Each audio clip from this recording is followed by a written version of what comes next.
I went to Chapman Elementary School in Huntsville, Alabama, and we moved and we went to AAA, and I started going to AAA, and I stopped doing art, went to the music program there, and that's when I started doing theater, but it was never something that I felt like was something AAA, because that's not going to be something our viewers are familiar with. The Academy for Academics and Arts.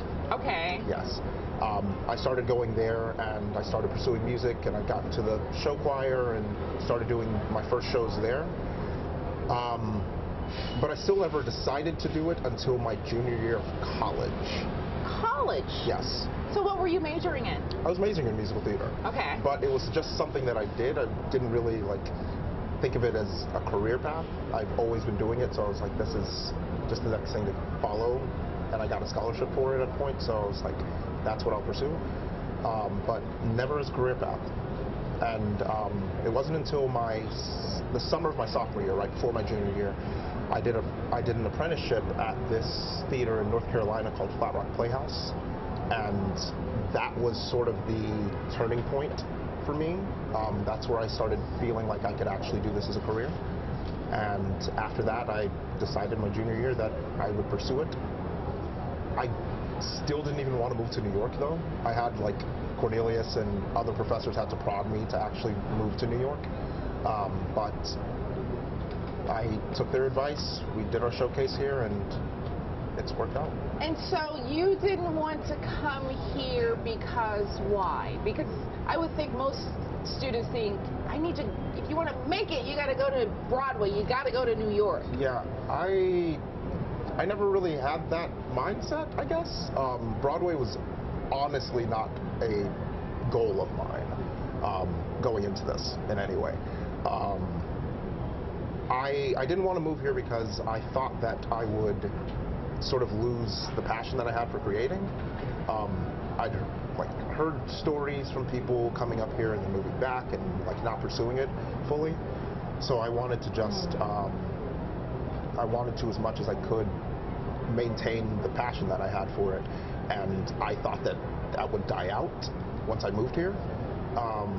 But everybody was like, no, you have to move here to do theater. This is the place to do it. Because you have been working regionally in the Maryland area. Yeah, I worked in Baltimore a couple summers ago, and I worked in Massachusetts at Cambridge at the American Repertory Theater, just here and there regionally.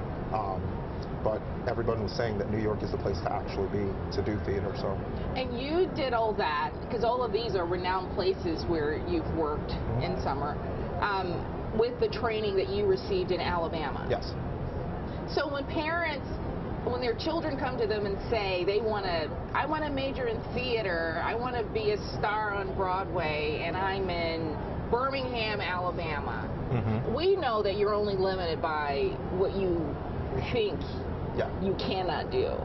But if you think you can do anything, you certainly can do it. But for someone who's really done that, and I would say in some ways defied some odds, would you agree with that? Yes. How do you tell people, encourage people that, well, it's doable. You can get the type of training that when you get that moment, that opportunity, you're ready. I think that I absolutely with the training. I think that having the training is very important. But from living here, I've been here for the past 3 years, and what's kept me the most grounded is the reality of this, and to recognize that this is hard to do.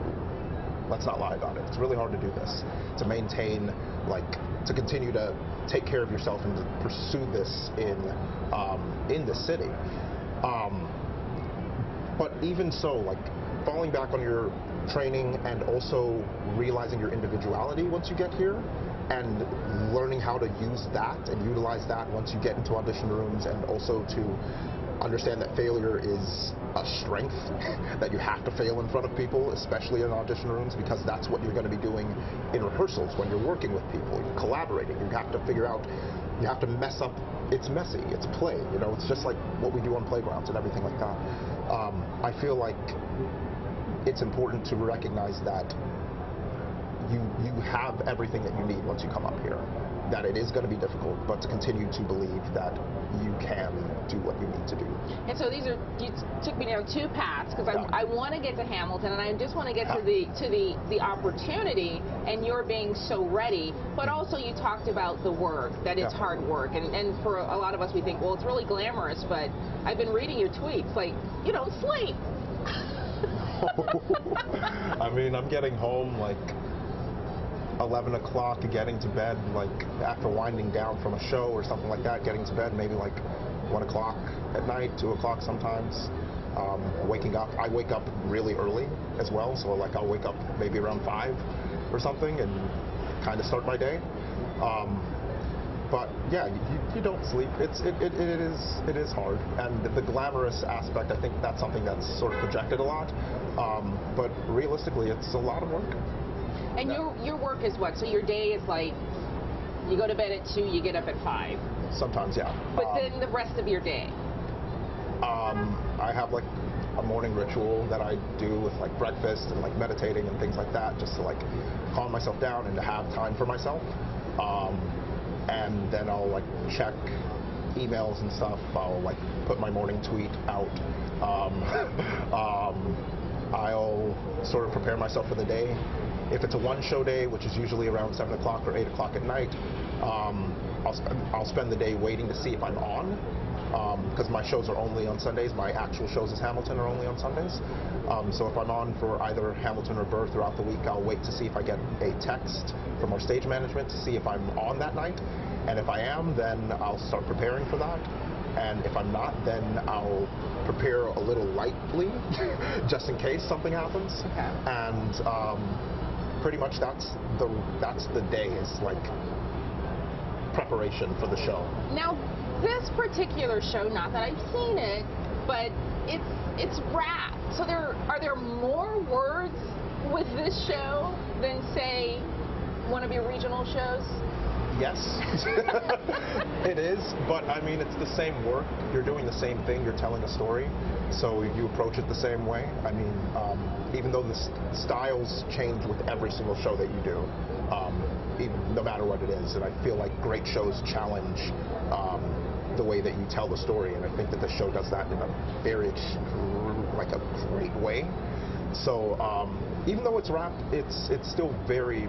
It's very wordy, but it's the same thing. You're still telling a story with it. And you do 2 roles. Is that typical? That I've never been an understudy before, so or an alternate. I think that it's typical for some people. I know that there are a lot of people in our cast who are covering multiple roles. Some people are covering 3, some people are covering 5, some people are doing a lot of things in the show. Whether it's ensemble or you're covering lead parts. This is atypical for me. I've never done anything like this before. So tell us how you got here, because my understanding is that you auditioned for another part. Yes. Originally. Mm-hmm. I was auditioning for the role of Mulligan Madison back when the show was at the Public Theater, which was off Broadway, and then again starting in January once it moved to Broadway. I was auditioning for it again, and I auditioned for it, and then I would have a callback where they just call you back to do another audition. I would have callbacks, and I wasn't able to make them because of other jobs or other projects that I was working on, and so that was like, that spread out for months of like auditioning and calling back and auditioning and calling back, up until around May, I believe it was. I started auditioning again for it, and they'd asked me to add another character for it, which was the Lafayette Jefferson role. And so I auditioned for that once, and then they started calling me back again for other things, and my very last audition was for Hamilton and Burr. And I did that audition, I went to my catering job, and my agent called me from there and told me that I got the show. And what went through your mind? I don't have words for it, honestly. I was just like, what? Because I mean, it was sort of disbelief. I was like getting ready to put on my tuxedo for the gig that we were doing. So I was like, what do you mean? And he gave me more details about it, and the rest of the office was cheering and everything like that. They had me on speakerphone, and I was sort of distraught, but immediately, like after the phone call, I was like, I have a lot of work to do. So like I was just like running through like the audition material that I was working on, and some of the things that I'd known at that time from the album, just running through those lyrics because I knew that I had a lot of work in a short amount of time. For a lot of us, when that moment comes, when you do something that you think, oh my God, my family's going to be so proud. Oh my God, my professor's going to be, the school, the whole state. Like, so the whole state is also very proud of you. Does that settle on you in any particular place? I try to use it. I mean, I know that I have to represent a lot of people, and so I try to make that, I try to do the best work that I can with that. I know that I can't be in Alabama, and I haven't been home in a long time, so the best way that I can do that is just to represent it and show that through my work. That was awesome. Of the play, because it is so just phenomenal, is this your first Broadway role?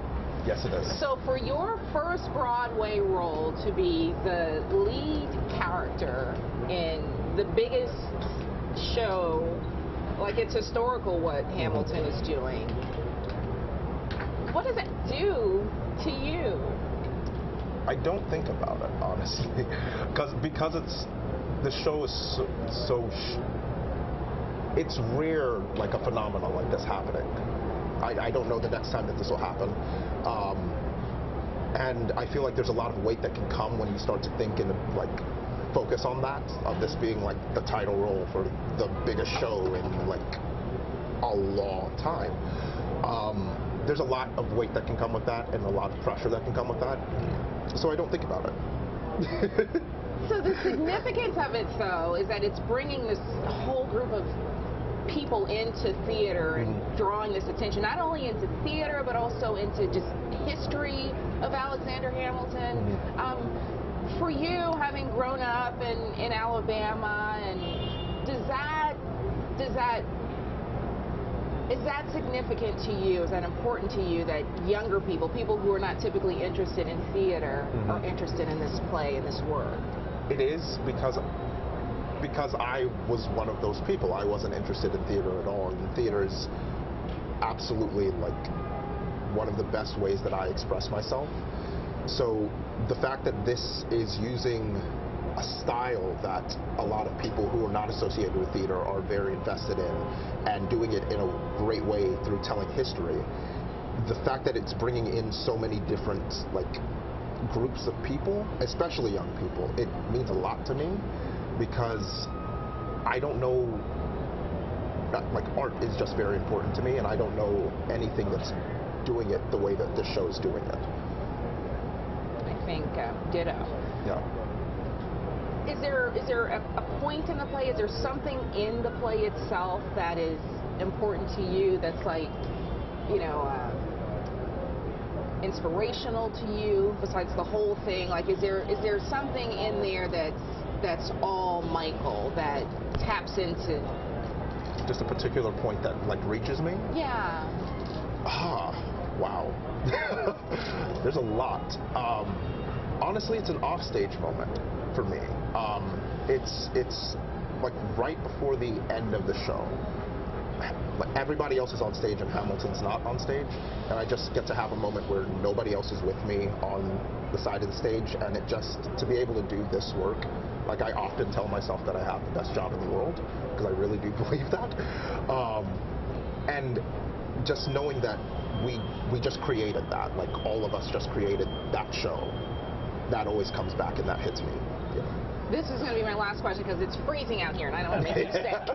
But are we kind from Alabama? You know, Southern hospitality. We're good.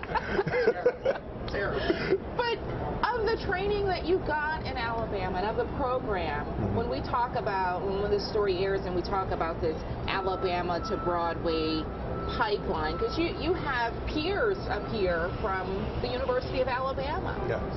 What is that like, and how many are there? Do you guys get a chance to interact with each other? I mean, we're still pretty close. Like I know that I'm like missing a few people right now that are like doing tours or about to do a tour, things like that, but we all like hang out pretty occasionally. it's incredible because that was the thing that I was fearing before I moved here, was that I'd come up here and I wouldn't have a community. And it's great that we all have the same training, that we're all working, and that we're all still doing what we were doing back in college. We're pretty much the same people. We've grown in the past 3 years, but we're pretty much the same people. That we check in with each other and just make sure that we're still humans, as opposed to just workhorses. You know, there's people that keep you grounded. When it comes to the training and everything like that, we're still keeping in touch with our professors. We still call back, email on occasion, and things like that when we have the chance to. But it's great to have that community here. And I know that Cornelius is just very, very proud of you. But what can you say about him and the type of program he's building down there? It's kind of funny, actually. I was talking to a friend last night, and there's a song that he choreographed to my senior year that I was thinking about, that popped up when I was with my friend. She had a playlist playing, and it was a song for you.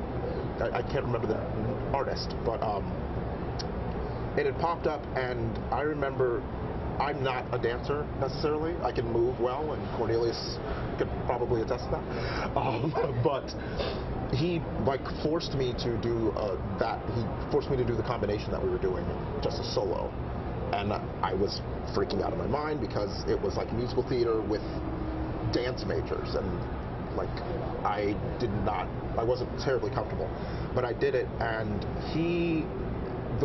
just the words that he was telling me back then of just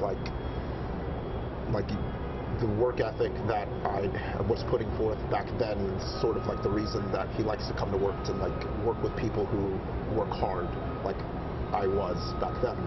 That's always stayed with me, and anytime that I get a chance to call and talk to him, he's come to my first off-Broadway show that I did last year, just to be able to continue to share that with him, that the work and the inspiration that he's given me, to be able to give that back to him as in any way that I can, has been immense. So, yes.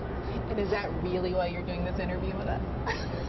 I'm doing it because you approached me and I could, so I'm happy that I could do it, honestly.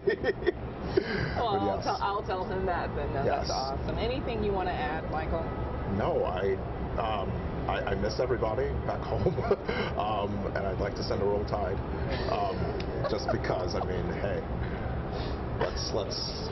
we've got some important games coming up. So This is a big year, so Yes. You're a big fan. Yes, I am. And I said that was my last question, but since you bring up football, what is it that people don't know about you? What is it that people don't know about me? Yeah, would people be surprised? Oh, my.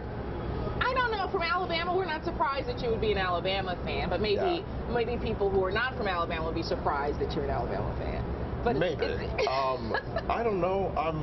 I think probably this is helping with how awkward and weird and quirky I am.